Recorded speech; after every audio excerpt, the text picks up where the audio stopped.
Hello, fellow human beings. Thank you very much for stopping by and listening to me asking myself questions, rhetorical questions. So this time is concerning a video that I really liked from Sonia Francis. I will leave the link down below. And the point that she's making on the video, with the help with the astrological charts, is that right now we are living in a deja vu of planet alignment. There are 5 planets in retrograde, and that's a situation that also happened 19 years ago. So it allows us, human beings, to do a parallel what has happened then and what is happening now. And by doing that, by asking ourselves rhetorical questions, that's called astro psychology. So it is important to know or to acknowledge that there was a new moon in Cancer, and Cancer means the nurturing home. So the people whose natal chart have Cancer, the moon in Cancer, that means there are going to be major shifts in the future concerning that this issue or this shift. There was also the new moon in that I don't remember which one it was, in the beginning of July, that is under the influence of the Archangel Michael, that is going to influence from then until 2020. And Archangel Michael is one of the most important archangels in the constellations, and he's the one that sits on the right side of God. I can also leave a link down below. And he's the one that does the good fight. There is a very good video from Astrolada that explains that, and it's also very introspective. The video I'm gonna leave concerning Astrolada, the first 30 minutes is about that. Is fighting the good fight within you. Okay? So I haven't done a video about explaining the importance of good thoughts. That's the key of the universe. That's the mind over matter. Okay? So it is the fake it until you make it. It is as above, so below. It is having a problem and saying it. So I will ignore this problem exists. And that's the magic. That's the technology. Because if you think, if you believe, if you have faith that by ignoring the problem, the solution will come, that's the key of it. So going back to the meditation questions, were there any major endings or beginnings at that time, so 19 years ago, in the year 2000? Were there something important that took place? If there is a call to take those priorities to the next level, where would that next level finally be? Okay? So, am I rooted in the fertile ground? Am I thriving? What else do I need to explore to flourish out there in the world, to blossom? That's also a topic that I want to go through, because blossom is the female energy in us. What has changed for me in the past 5 to 10 years? What price do I have to pay for suppressing those voices? So that's a topic that I need to go through. What we have to do and what our soul wants to do. And the more dissonant, the more emotional pain we're gonna have.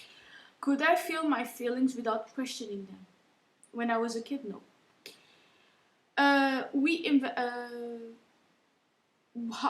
When we interpret the feelings and analyzing them, can I feel my feelings without the need to understanding them? No, I need to understand them. And that's the reason why I speak properly 5 languages in order to express my feelings.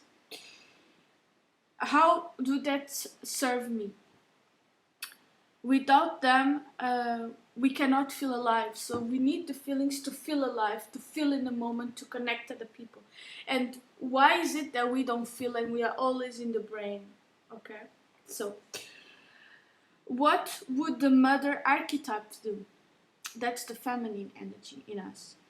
What does it feel to me or to life itself? Which of my past is asking to be released? So, the crap that happened to us, or that we allowed to happen to us because the thoughts that we have are not the most positive ones, affected us negatively, and what the hell do we need to do to improve it? When it is time to open myself fully to the next emotional level, to allow myself to open my heart, even if it is scary. Where does the wounded masculine cries out for my compassion awareness, or even my love? What if I gave it also to those who are not able to that have the masculine energies wounded in an acceptable way? What if I extended myself if I fall into that category, and if I get triggered? So something that I used to do when I was a kid. Very good before learning how to read. I come from an emotional and psychological, a violent environment, and I remember the insults coming through me and said, it doesn't hit on the chakras. Tau, tau, tau, tau, and the insult just went through me. And I lost that ability when I growing older, because you learn how to speak, and that's an artificial way. So it's you lose when you learn how to read and write. You lose emotional capabilities because it's a binary code, and it's reducing when the emotions are trinary code. So there are much more emotions in the code of the emotions than in the language. So it takes longer to understand something intellectually than it does emotionally and through emotions. So, and that's where I want to get to the point where someone, and that's called alignment, when the lack of conscience or the inability of the others to control themselves fails. The bad negatives go through you and it doesn't affect you. Then you are in alignment. So their energy just goes through you, and their negative energy just goes through you, and you release it. Okay, and that's the goal, or one of the goals. Okay, it triggers this connection between ourselves and between the spiritual selves and the physical self. Can we give ourselves love when we are triggered? Do I give myself space to recognize my limitations? Am I being less reactive? Okay. Would you rather be happy than in control? I prefer to be happy, because when you are happy, you just leave the control to the universe and everything takes care of. So, you should claim what your heart. Do you claim what your heart desires? What needs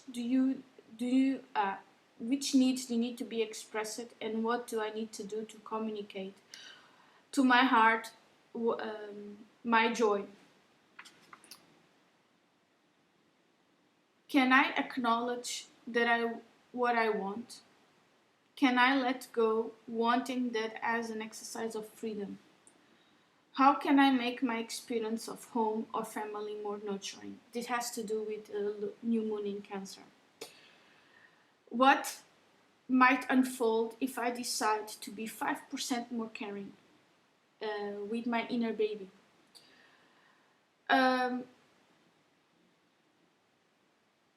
Yes. What if I create more authentic connections? What if I create more authentic connections to my feelings, body?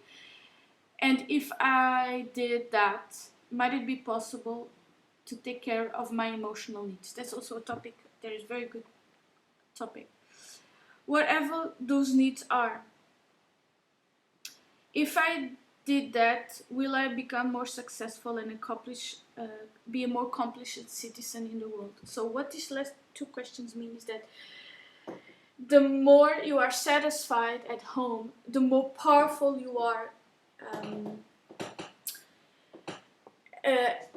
working on the working environment. So in my natal chart, I have Cancer in the fourth house. Yes, and I have Cancer in the 8th house and Scorpio on the 4th house, which means that it is very important that what I do professionally, it is like family. It's like a little baby, and I manage the family like it would be an army. That's what I do, and it's very interesting. It's the opposite because there is a 180 degrees. That's something else I will explain in the next video. So I thank a lot for listening to me for this 10 minutes. You can also do what I do and put the video on the velocity 2 instead of listening to 10 minutes, you listen to 5. However, if the question, because it's a lot of questions, just be patient. Well, if you want to do the introspection and you do soul work, I think you should do it. Thank you very much for listening. Please like, subscribe, hit the bell button so that you know when a new video is coming in. The source of the video is going to be on the description, and for donations there is also the link for description. Thank you very much and see you next time. Bye.